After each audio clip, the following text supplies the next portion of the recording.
Vote चोरीच्या मुद्द्यावरून सातारमध्ये मोठं राजकीय वातावरण तापल्याचं पाहायला मिळतंय। भाजप आणि काँग्रेसमध्ये मोठी चुरस लागल्याचं आपल्याला चित्र एकंदरीत पाहायला मिळतंय। थेट मुख्यमंत्री पृथ्वीराज चव्हाण यांच्यावर आरोप देखील करण्यात आला होता, त्यांच्या घरातल्यांवर आरोप करण्यात आलेत। आपल्यासोबत त्यांच्या घरातले पुतणे आहेत। काय सांगाल नेमकं जो तुमच्यावर आरोप केला जातोय, पृथ्वीराज चव्हाणांवर थेट आरोप केला जातोय की त्यांच्या घरातल्यांनीच वोट चोरी केली? नमस्कार, माझं नाव इंद्रजित चव्हाण, मी पृथ्वीराज चव्हाण साहेबांचा पुतणी आहे। माझं असं सबमिशन आहे की माझा जन्म 71 साली झाला, तो पृथ्वीराज चव्हाण साहेबांच्या घरामध्येच झाला, कारण आम्ही एकत्र कुटुंब राहतो। माझे वडील, बाबांचे वडील सगळे एकत्र कुटुंब होते। त्यानंतर माझी पहिल्या मताची नोंदणी झाली ती त्या पत्त्यावरतीच झाली, शाळा क्रमांक 3मध्ये। नंतर मी 26 वर्षाचा झाल्यानंतर माझा स्वतंत्र फ्लॅट घेतला, मी त्या पत्त्यावरून शिफ्ट झालो। त्यावेळी मी इलेक्शन कमिशनला एक अर्ज केला, माझं, माझ्या मातोश्रींचं, वडिलांचं आणि नंतर लग्न झालेल्या पत्नीचं। नंतर आम्ही नावं नवीन पत्त्यावर शिफ्ट केली। त्या नवीन पत्त्याच कराडमधीलच एक भाग आहे, आयात स्मृती पवारनगर, शिवाजी स्टेडियम शेजारी असा तो ॲड्रेस आहे। तर जुन्या ठिकाणून नावं कमी झाली आणि नवीन ठिकाणी नावं गेली। त्यानंतर मी तिथे 97 ते 2010 राहिलो। 2010 साली मी मलकापूर आगाशीनगर येथे माझं स्वतःचं निवासस्थान बांधलं। त्यावेळी पण मी तसाच पहिला जसा अर्ज दिला होता तसा अर्ज इलेक्शन कमिशनला दिला आणि ही नावं कराडमधून मलकापूरमध्ये शिफ्ट करण्याची विनंती केली। पण ह्यावेळी मात्र तिकडं नावं लागली, पण ही जुनी नावं डिलीट झाली नाही, जशी पहिला झाली होती तशी झाली नाही। हा दोष कोणाचा? इलेक्शन कमिशनचा।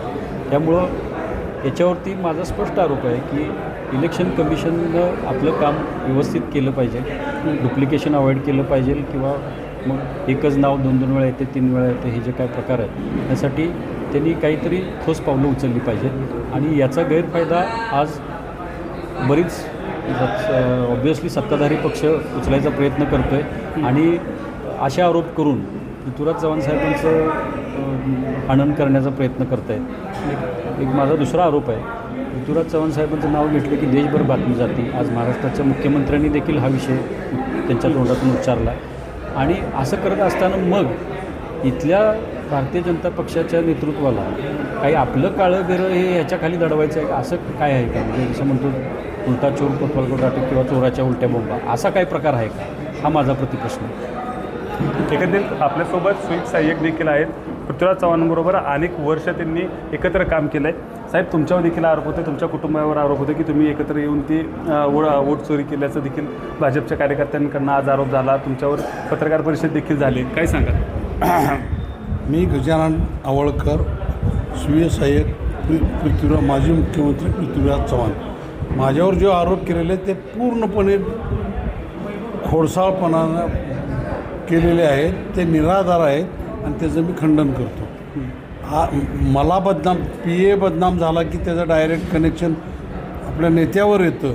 मी बदनाम झालो की पृथ्वीराज चव्हाण बदनाम होतात आणि हे वोट चोरी सध्याचं हे प्रकरण गाजतं आहे, त्याला कुठंतरी दुसरीकडे दिली जाते अशा ह्या आविर्भावामुळं, अशामुळं ते हा आरोप खोटे नाटे करून काँग्रेसवाल्यांना बदनाम करण्याचं काम सध्याच्या त्यांचं षडयंत्र चालू आहे। तुमचा आरोप होतो आहे, आता तुम्ही खंडन देखील करताय, पुढची काय भूमिका असेल तुमची? मी त्यांच्यावर 8-10 दिवसात त्यांनी जर माझ्या याला सिद्ध केलं नाही तर मी त्यांच्यावर कायदेशीर कारवाई करणार। एकंदरीत जर बघायला गेलं तर 8 ते 10 दिवसामध्ये भाजपच्या नेत्यांनी आणि त्यांच्या कार्यकर्त्यांनी जर हे आरोप सिद्ध केले नाही तर थेट त्यांच्यावर कायदेशीर कारवाई करण्यात येणार असल्याचे देखील पृथ्वीराज चव्हाण यांच्या अधिकाऱ्यांनी, त्याचबरोबर घरातल्यांचं म्हणणं असल्याचं आपल्याला पाहायला मिळत आहे। कॅमेरामॅन ओंकारसह वैभव बोडके, ABP माझा, सातारा। ABP माझा, उघडा डोळे बघा नीट।